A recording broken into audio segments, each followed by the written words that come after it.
नमस्ते दोस्तों। आज मैं आपको एक ऐसी कहानी सुनाने जा रहा हूँ जो पुराने जमाने के शिवपुर गांव की है। ये गांव कोई बहुत बड़ा नहीं था, बस लगभग 250 घरों की बस्ती थी। गांव के एक कोने में एक खानाबदोश परिवार तंबू लगाकर रहता था। पहले उनके कबीले के कुछ और लोग भी वहीं बसे थे, लेकिन वक्त के साथ सब अलग अलग जगह चले गए। अब उस गांव में उस खानाबदोश परिवार के अलावा कोई नहीं बचा था। ये खानाबदोश लोग किसी एक जगह के रहने वाले नहीं थे।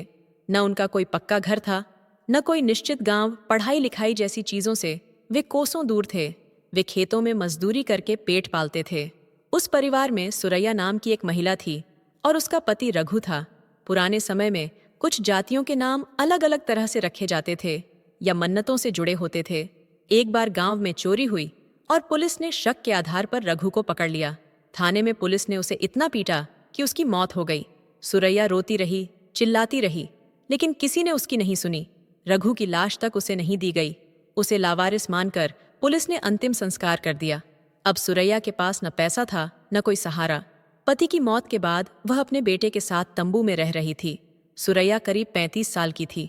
वह सांवली थी, लेकिन आकर्षक लगती थी। गांव के कई पुरुष उसकी ओर खींचे चले आते थे। सुरैया ने अपने बेटे कबीर को पालने की जिम्मेदारी अपने कंधों पर उठा ली थी, लेकिन ज्यादातर उसे अकेले ही सब कुछ संभालना पड़ता था। वह खेतों में काम करती, दूसरों के घरों में सफाई का काम भी करती और जैसे तैसे अपने बेटे के लिए भोजन का इंतजाम करती। एक दिन गांव के प्रधान शिवनाथ ने सुरैया से बात की। उन्होंने उसे समझाया कि अगर वह चाहे तो गांव की महिलाओं के साथ कुछ सिलाई बनाई का काम सीख सकती है। ये काम उसके लिए कम कठिन होगा और वह घर बैठे भी कुछ कमा सकेगी। सुरैया को यह विचार अच्छा लगा और उसने सिलाई सीखने का मन बना लिया। सिलाई का काम धीरे धीरे उसे आने लगा और कुछ समय बाद वह गांव की महिलाओं के कपड़े सिलने लगी। उसकी मेहनत और ईमानदारी की वजह से उसकी कमाई भी ठीक ठाक हो गई। हालांकि गांव के कुछ लोग अब भी उसे और उसके बेटे को अलग नज़र से देखते थे, लेकिन सुरैया ने कभी किसी की बात पर ध्यान नहीं दिया। उसके लिए बस कबीर ही सब कुछ था। कबीर अब बड़ा हो रहा था और गांव के दूसरे बच्चों के साथ खेलने लगा था। हालांकि स्कूल जाना उसकी किस्मत में नहीं था, लेकिन सुरैया उसे जितना हो सके उतनी बातें सिखाने की कोशिश करती थी। कबीर भी समझदार था और अपनी माँ की तकलीफें समझता था। उसने कसम खाई थी कि जब वह बड़ा होगा तो अपनी माँ की सारी मुश्किलें दूर करेगा। एक दिन गांव में एक नया अध्यापक राकेश आया। वह गांव के बच्चों को मुफ्त में पढ़ाता था। सुरैया ने राकेश से बात की और कबीर को भी पढ़ाने की विनती की। राकेश ने खुशी खुशी कबीर को अपने स्कूल में दाखिला दे दिया। अब कबीर दिन में पढ़ाई करता और शाम को अपनी माँ के साथ सिलाई का काम सीखता। कई साल बीत गए। कबीर अब गांव का सबसे होशियार लड़का बन गया था। उसने पढ़ाई में अच्छा प्रदर्शन किया और गांव के कई लोगों का सम्मान भी पाया। सुरैया का जीवन भी पहले से बेहतर हो चुका था। उसकी मेहनत रंग लाई थी और गांव के लोग अब उसकी इज्जत करने लगे थे। फिर एक दिन ऐसा आया जब कबीर ने शहर में एक नौकरी पाली। वह अपनी माँ को गांव से निकालकर शहर में ले जाने की तैयारी कर रहा था। सुरैया की आंखों में खुशी के आंसू थे। उसकी जिंदगी की सारी लड़ाइयां अब खत्म हो चुकी थीं। कबीर के शहर में नौकरी पाते ही उसके जीवन में एक नई शुरुआत हुई। उसने अपनी माँ सुरैया को भी शहर में अपने साथ लाने का फैसला किया। गांव में अब उनकी आर्थिक स्थिति बेहतर हो चुकी थी, लेकिन सुरैया ने हमेशा अपने बेटे के लिए बेहतर भविष्य की कामना की थी और शहर की जिंदगी उसके लिए एक नया सपना था। शहर में कबीर ने एक छोटा सा घर किराए पर लिया और सुरैया को वहां ले आया। सुरैया, जो अपने तंबू में जिंदगी बिताती आई थी, अब एक पक्के घर में रह रही थी। यह उसके लिए नया और अजीब था, लेकिन कबीर के साथ होने की वजह से उसे हर चीज में खुशी मिल रही थी। कबीर की नौकरी अच्छी चल रही थी और वह अपने काम में दिन बदन तरक्की कर रहा था। उसकी ईमानदारी और मेहनत की वजह से जल्द ही उसे प्रमोशन मिला और उसकी आमदनी भी बढ़ गई। शहर की जिंदगी ने सुरैया के जीवन में एक नई चमक ला दी थी। उसे अब अपनी पुरानी तकलीफें और कठिनाइयां याद नहीं आती थीं।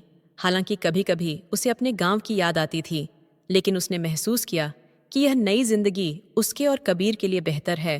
कुछ साल बाद कबीर ने अपनी मेहनत से एक छोटा सा घर खरीद लिया। कोमल की आंखों में गर्व और संतोष के आंसू थे। कोमल जानती थी कि उसके जीवन के तमाम संघर्ष और त्याग ने आखिरकार उसे वह दिन दिखाया जब उसकी सारी मेहनत रंग लाई। एक दिन उसका बेटा कबीर उसके पास आया और भावुक होकर बोला, माँ, अब मैं चाहता हूँ कि तुम आराम करो। तुमने बहुत सहा है।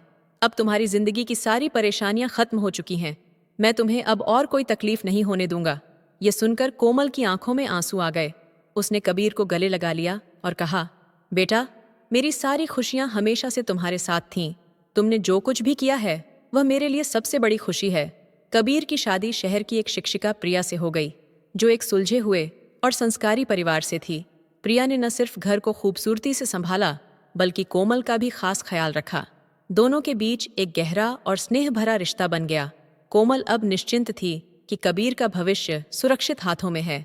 वह अपने बेटे बहू और पोते पोतियों के साथ खुशहाल और सम्मानित जीवन जीने लगी। उसने कभी सोचा भी नहीं था कि उसकी जिंदगी इस तरह बदल जाएगी, लेकिन उसकी मेहनत, संघर्ष और कबीर की लगन ने उनके जीवन को नई दिशा दी। कोमल का जीवन अब सुख और संतोष से भरा हुआ था। कबीर और प्रिया ने उसे कभी किसी चीज की कमी महसूस नहीं होने दी।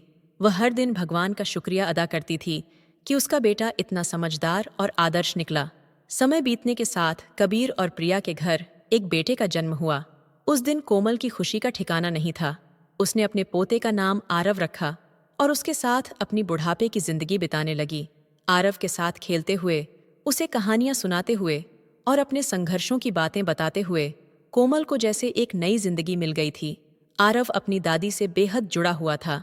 उसकी मासूमियत और कोमल की ममता के बीच एक गहरा रिश्ता बन गया। कोमल उसे हमेशा अपने संघर्षों के बारे में बताती, ताकि वह कभी जीवन में हार न माने और मेहनत से अपने लक्ष्य को हासिल करे। कबीर और प्रिया ने भी कोमल की सीखों को ध्यान में रखते हुए आरव की परवरिश की। एक दिन गांव से शिवनाथ, जो अब काफी बुजुर्ग हो चुके थे, कोमल से मिलने शहर आए। उन्होंने कोमल की तरक्की और कबीर की सफलता को देखकर अपनी खुशी जाहिर की। उन्होंने कोमल को याद दिलाया कि कैसे वह कभी गांव के तंबू में रहती थी और आज वह एक पक्के घर में सम्मानित जीवन जी रही है। दोनों ने पुराने दिनों की बातें की। शिवनाथ ने कहा, कोमल, तुम्हारी कहानी इस गांव की हर महिला के लिए प्रेरणा है। कोमल ने मुस्कुराते हुए कहा, यह सब कबीर की वजह से हुआ है। मेरी सारी ताकत तो मेरे बेटे में थी। शिवनाथ ने जवाब दिया, तुम्हारे संघर्ष और त्याग ने ही कबीर को इतना मजबूत बनाया है। तुमने उसे अपने जीवन से लड़ने का हुनर सिखाया। इस बातचीत के बाद कोमल ने गांव के लिए कुछ करने की ठानी। उसने कबीर से बात की और गांव में एक स्कूल बनाने का विचार रखा, ताकि वहां के बच्चों को भी वही शिक्षा मिल सके जो कबीर को मिली थी। कबीर ने इस प्रस्ताव को तुरंत स्वीकार कर लिया। जल्द ही गांव में कोमल के नाम पर एक स्कूल की नींव रखी गई, जहां सभी बच्चों को मुफ्त में शिक्षा मिल सके। ये कोमल के जीवन की सबसे बड़ी उपलब्धि थी। उसकी आंखों में गर्व और संतोष झलक रहा था कि उसने अपने गांव और वहां के बच्चों के लिए कुछ सार्थक किया। इस पहल ने पूरे गांव का माहौल बदल दिया। अब गांव के बच्चों को पढ़ाई लिखाई का मौका मिलने लगा और कोमल की कहानी पूरे गांव के लिए प्रेरणा बन गई। आरव अब बड़ा हो रहा था और अपने दादा दादी की विरासत को समझने लगा था। उसने ठान लिया कि वह अपनी दादी के स्कूल को और आगे बढ़ाएगा और गांव के बच्चों को बेहतर भविष्य देगा।